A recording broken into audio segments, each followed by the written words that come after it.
হাসান মুন্না জানতে চেয়েছেন লোন নিয়ে বাড়ি বানানো সম্পর্কে ইসলাম কি বলে। বোন ভাই হাসান মুন্না, লোন নিয়ে বাড়ি তো আপনি বানাতে পারেনি, কোনো অসুবিধা নাই। তবে আজকাল হাউস লোন যেগুলো আছে সেগুলো বেশিরভাগ ক্ষেত্রেই সুদভিত্তিক।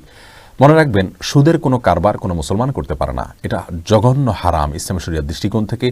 এই হারামের ভয়াবহতা, এর ক্ষতি দুনিয়াবি এবং পরকালীন আমরা হয়তো আঁচ করতে পারি না, কিন্তু আল্লাহ সুবহানাহু ওয়া তাআলা এটাকে হারাম রেখেছেন আমাদের উপকারের জন্য, আমাদের কল্যাণার্থে।